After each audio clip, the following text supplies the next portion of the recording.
Hello students, question number 19 from JEE Main 2021, 27 August, shift 2. The question is, the value of the integral is definite integral का value बताना है under root x t x upon 1 + x 1 + 3x and 3 + x। तो हम लोग यहाँ पर क्या करेंगे, सबसे पहले तो ये अंडर रूट हटाना है हमें, तो x को मैं टी स्क्वायर रख देता हूँ, तो d x is equal to 2t dt हो जाएगा। तो जो इंटीग्रेशन है इसके लिमिट्स भी चेंज कर लेते हैं अकॉर्डिंगली। जब 0 पुट करूँगा तो 0, और जब 1 पुट करूँगा तो मुझे 1 वैल्यू मिलेगी। इस तरीके से आ जाएगा t का वैल्यू। तो उसके बाद फिर आगे हम लोग इसको लिख लेता हूँ मैं यहाँ पर, रूट x जो है, रूट x का वैल्यू हो जाएगा t, और इंटू 2t dt आएगा ऊपर, और डिवाइडेड बाय आ जाएगा 1 + t स्क्वायर, और इंटू आएगा 1 + 3t स्क्वायर एंड आएगा +3 + t स्क्वायर। कुछ इस तरीके से आ जाएगा। तो ऊपर है यहाँ पर 2t स्क्वायर। अब इस 2t स्क्वायर को मैं ऐसे ब्रेक करूँगा कि 0 से 1, इन दोनों के डिफरेंस में हम इसको लिख सकते हैं। तो जब इन दोनों के डिफरेंस में लिखूंगा मैं, तो 1 + 3t square minus 1 + t square as it is दिख रहा है मुझे, ये 2t स्क्वायर ही लिखा हुआ है मैनिपुलेट करके, डिवाइडेड बाय है 1 + t square into 1 + 3t square into 3 plus है t स्क्वायर और है dt। तो यहाँ पर मैं दो इंटीग्रेशंस में इसको अलग अलग ब्रेक कर दूंगा। जब इसके डिवीजन में लेंगे तो ये कैंसिल आउट हो जाएगा।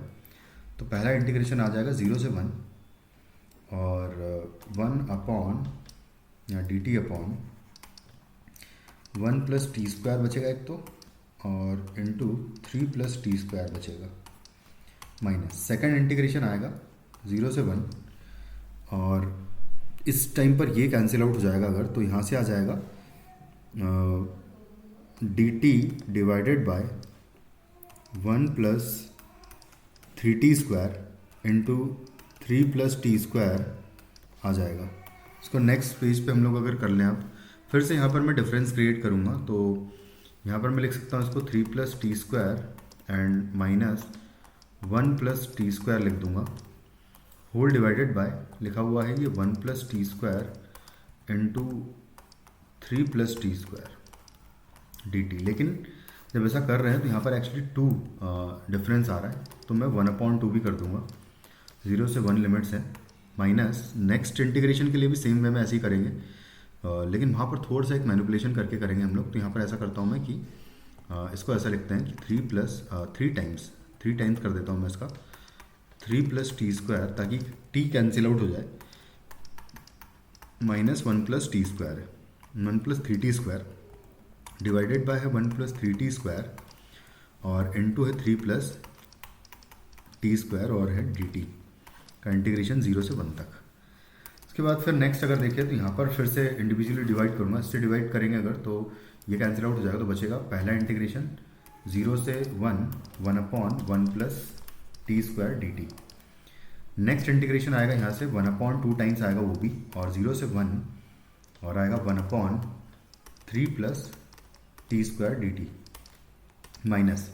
अच्छा, यहाँ पर हमने देखो ये 3 × 3 9 माइनस 1 अगर करेंगे तो 1/8 यहाँ पर करना रह गया था, तो 1/8 से मल्टीप्लाई भी करेंगे क्योंकि ऊपर एक्चुअली 8 आपने लिख दिया है जाने अनजाने में। तो इसको लिखूंगा मैं 1/8 टाइम्स। पहला जो इंटीग्रेशन आएगा बेसिकली 3/8 कर देता हूँ मैं, और 3 + t स्क्वायर कैंसिल आउट अगर हो जाएगा तो बचेगा 1/1 + 3t स्क्वायर, और नेक्स्ट माइनस माइनस प्लस कर देता हूँ मैं 1/8 times integration 1 + 3t square cancel out होगा तो आएगा 1/3 + t स्क्वायर dt, और यहाँ पर भी dt लिख देते हैं।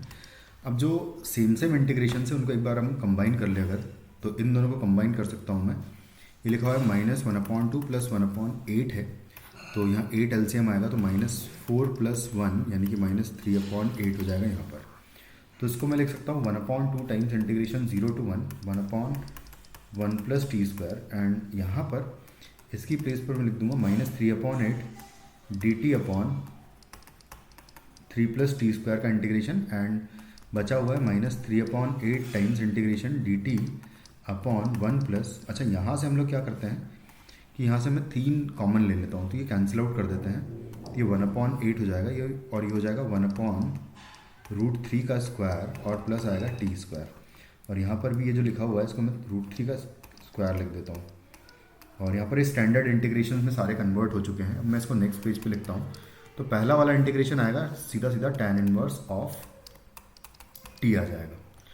उसके बाद -3/8 इंटू यहाँ पर आएगा 1/a का वैल्यू है √3 इंटू आएगा tan इनवर्स ऑफ t/√3,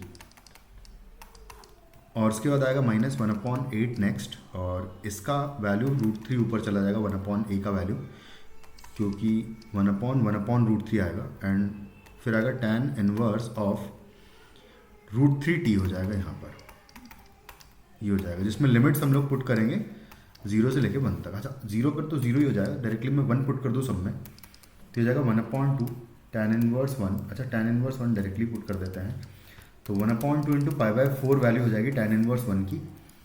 यहाँ से आ जाएगा √3 माइनस आ जाएगा ये √3/8 है ये, क्योंकि कैंसिल आउट हो जाएगा ये, एंड tan इनवर्स 1/√3 आएगा। tan इनवर्स 1/√3 का वैल्यू होता है π/6, और √3/8 इंटू tan इनवर्स यहाँ पर आएगा √3, tan इनवर्स √3 होता है π/3, बस यहाँ से -√3/2 कॉमन ले लूँगा, और ये हो जाएगा π/8 माइनस √3/8 अगर कॉमन लूँगा तो π/6 माइनस π/3 आएगा, जो कि -π/6 हो जाएगा ये, तो प्लस का हो जाएगा ये, तो यहाँ से आ जाएगा π/8 एंड प्लस हो जाएगा ये √3π/8 इंटू 6। तो यहाँ पर देखो हम ऑप्शंस को चेक करें एक बार, तो π/8 अगर मैं कॉमन ले लूँ पूरे से, तो π/8 अगर कॉमन ले ले तो बचेगा 1 प्लस आ जाएगा यहाँ से √3/6, और √3/6 को मैं लिख सकता हूँ इसको 2√3 लिख देंगे नीचे, तो यहाँ से आ जाएगा ये इक्वल टू π/8 टाइम्स 1 + 1/2√3, ऐसा भी लिख सकता हूँ इस टर्म को मैं। तो फाइनली हमारा आंसर जो इस क्वेश्चन का आएगा, अच्छा वैसे √3/6 भी लिख सकता था मैं इसको, तो √3/6 एक में लिखा है, माइनस टाइम्स होना चाहिए था एक्चुअली, तो -π/3, सॉरी देखो यहाँ पर हमने गड़बड़ कर दी है। इन दोनों को ऐड करना चाहिए पहली बात, तो दोनों नेगेटिव थे, जब दोनों नेगेटिव थे तो यहाँ पर प्लस ही होगा, और इन दोनों का एडिशन π/2 आएगा यहाँ पर, है ना, थोड़ा सा गड़बड़ कर दिया, एक बार इसको करेक्ट कर लेते हैं। तो यहाँ पर π/2 आ जाएगा, तो बस अब थोड़ा सा एक लास्ट में चेंज कर देते हैं, तो यहाँ से आ जाएगा π/8 अगर मैं कॉमन ले लूँ सीधा अब मैं, तो बचेगा 1 माइनस √3 ऊपर बचेगा, π/8 तो चला गया, तो √3/2 बचेगा, यानी कि हमारा आंसर इस क्वेश्चन का हो जाएगा 1 - √3/2 आएगा π/8 के साथ में, तो 1 - √3/2, यानी कि option 1 is the correct answer. Thank you.